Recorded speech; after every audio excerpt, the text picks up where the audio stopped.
Welcome, deep divers, to another exploration. We're aiming to stretch your mind today, maybe even shine a light on parts of yourself you hadn't quite recognized. Sounds intriguing. Yeah, today we're plunging into Hermann Hesse's novel, Steppenwolf.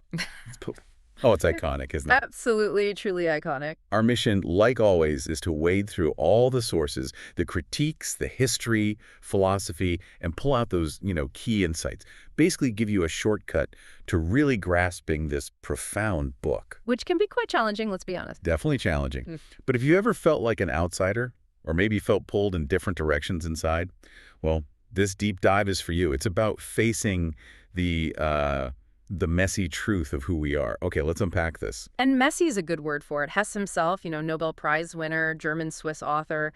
His work always dug into self-discovery, spirituality, intense psychological stuff. He wasn't afraid of the dark corners. Not at all. And Steppenwolf really stands out, even for him. It was controversial, widely discussed right from the start back in 1927. Right after World War I, yeah. Europe was grappling with, well, everything. Exactly. Societal upheaval, existential angst. It hit a nerve. And not just in literary circles. It went much deeper. Absolutely. It felt ahead of its time, but also perfectly of its time. So let's meet the main guy, Harry Heller. Or Steppenwolf. Yeah. He's this middle-aged intellectual, 1920s Germany, and his core conflict is just, wow, it's painfully relatable. He says he's torn between his refined, cultured self, loves Goethe, Mozart, lives in his head, and then this other side, this wild, animalistic instinct, the wolf of the steppes. It's not just a mood he's in. He sees it as fundamental. Totally. It's this deep split, and it makes him feel completely alienated from what he calls bourgeois society, conventional materialistic life. Which he finds suffocating. Utterly suffocating. It leads him into this profound, soul-crushing despair. I mean, who hasn't felt that a bit? That feeling of not fitting in, being fundamentally different. Harry just takes it to the absolute extreme. And what's really key there is the symbolism. The Steppenwolf isn't just Harry's nickname for his dark side. It is his divided nature. Right. He sees himself as trapped between these two poles, human culture, animal instinct. And it's more than just Harry, isn't it? It taps into that universal struggle. How do we reconcile it all? The civilized us versus the primal urges. Exactly. Our intellect versus intuition, the face we show the world versus our private self.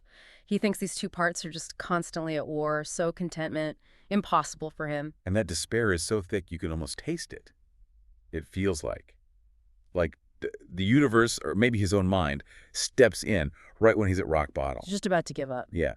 And that's when these encounters start happening. Encounters that are so vivid, so unsettling, they just start to unravel his whole reality map. Things get weird. Things get very weird. He meets Hermann, then Pablo, and then this incredibly surreal place called the Magic Theater. So what do these characters actually do to him? Oh, they're crucial. Absolutely vital for his eventual transformation. It's painful, but necessary. Okay. Take Hermione. She's not just some free spirit. She's almost like a mirror, reflecting his hidden desires, the potential he's buried. How so? Well, she walks right into his intellectual fortress, not with theories, but with life. Simple pleasures he'd forgotten or scorned. Like what? Dancing, sensuality, just talking to people, even love. She basically forces him to confront his fear of happiness, his overthinking everything. She shows him a different way to live, vibrant, immediate. It's the total opposite of his detached, lonely world. And Pablo, the musician. Pablo, yeah, the jazz musician. He's pure spontaneity, sensuality, just embracing life right now. Yeah. A huge contrast to Harry's rigid intellect and, frankly, his self-inflicted misery. Jazz versus Mozart, kind of. In a way, yeah. Pablo's world is about feeling rhythm, instinct, not just structured thought. Okay, here's where it gets really interesting for me, and kind of mind-bending. The Magic Theater, what is that? Right, the Magic Theater. Probably the most famous part of the book and maybe the most complex symbol. It sounds wild. It is. It's not a real place, obviously. It's a trip into Harry's subconscious, deep down. It's presented as this space, for madmen only, the sign says. Chilling. And inside, he has to face alternate realities, meet countless versions of himself, explore all the contradictory bits of his own psyche. Wow. Think of it like a kaleidoscope for the soul. Illusions get shattered.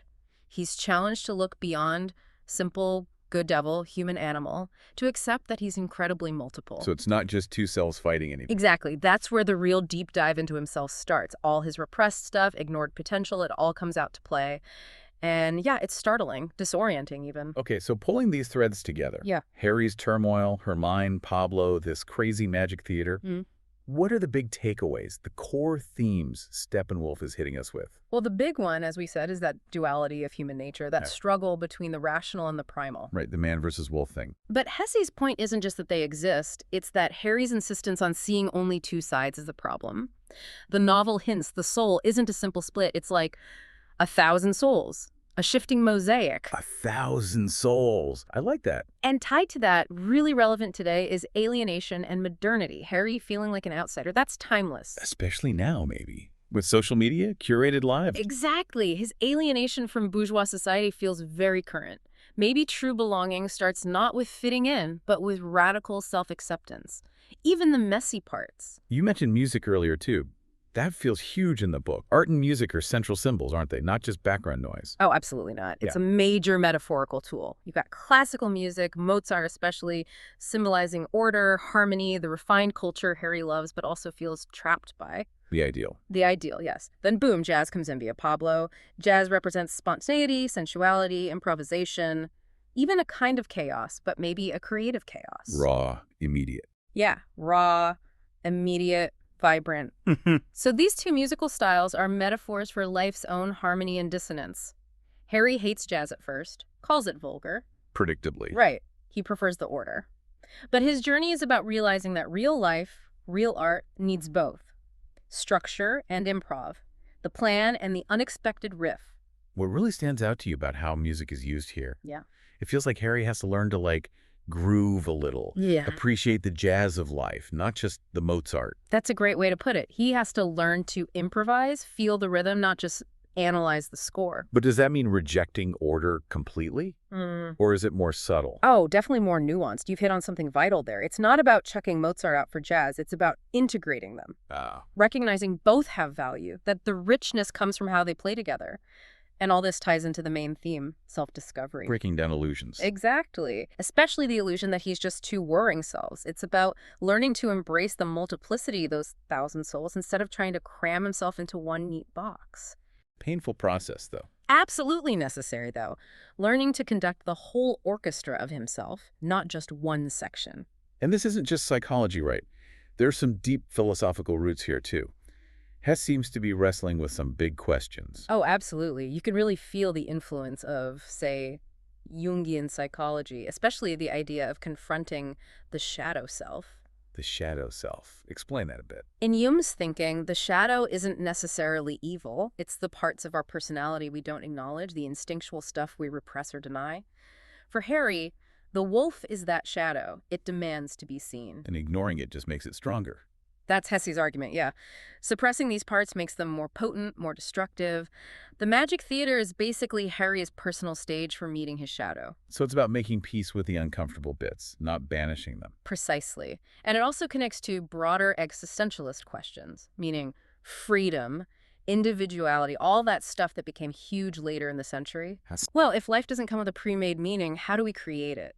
If we're free, how do we handle that freedom, especially when we feel conflicted inside? Big questions. Huge. And what makes Steppenwolf so lasting is its argument for embracing contradictions, not rejecting them. It's not about picking a side, human or wolf, but integrating everything into a more complex, richer whole.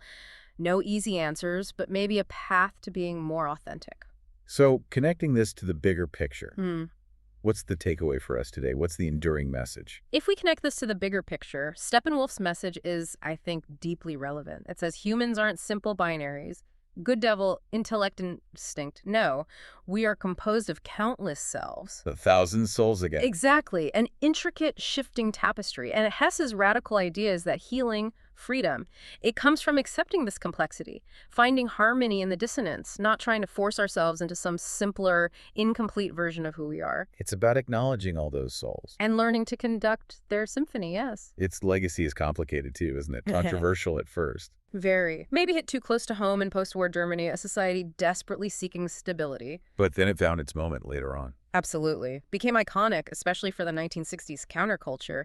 They saw their own alienation, their own search for authenticity in Harry's journey.